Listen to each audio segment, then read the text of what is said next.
Happy Tuesday. I want to ask you today if you are a fan. Ha! Get it? Fan? Yeah. Let me turn this off just for a second, but please note my hair just flowing in the breeze, much like, movie stars. All right, hold on. I'm Andy Ross, pastor at Northminster Church in Tucson, Arizona. And if you're watching this from elsewhere in the country, you better realize that Arizonans, we have a good relationship with fans. They cool us off. Exactly. And I'm a fan of fans. And sometimes I'm a fan of wind and breeze. Just the other day, I was sitting outside after working in the yard, and the breeze just felt so great. But I'm not a giant fan of big wind, what it does to property and homes.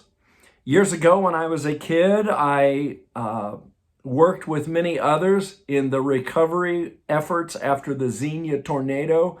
I've seen what horrific wind can do.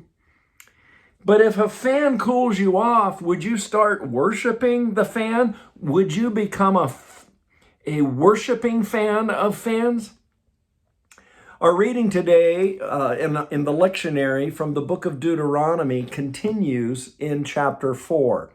Therefore, watch yourselves very carefully, so that you do not become corrupt and make for yourselves an idol, an image of any shape, whether formed like a man or woman, or like any animal on earth, or any bird that flies in the sky, or like any creature that moves along the ground, or fish in the waters below.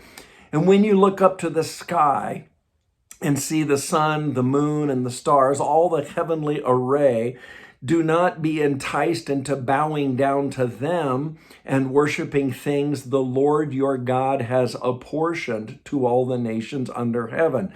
But as for you, the Lord took you and brought you out of the iron smelting furnace, out of Egypt, to be the people of his inheritance, as you now are.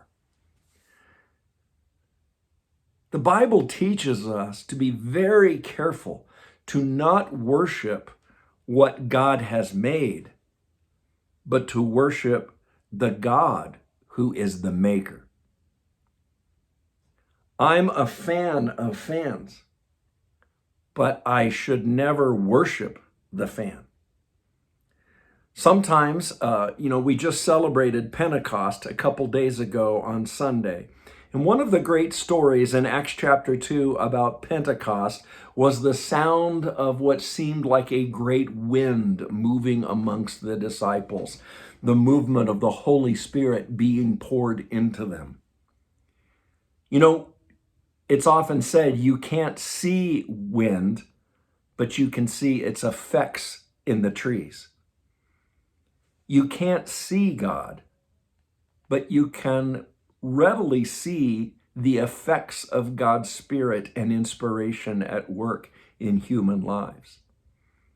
So friends, I'm encouraging you to keep celebrating Pentecost, how God offers you his Holy Spirit to be moving like a powerful breeze within you, among us in the church. And part of that empowerment is to be smart about where you're placing your heart allegiance, your heart's adoration and worship. Worship the Lord your God. As it says in Deuteronomy, he is the one who cools us off the best, who brings us out of the iron smelting furnace of our own slaveries. Praise be to God, Father, Son, and Holy Spirit. God is your biggest fan. Worship and serve him today.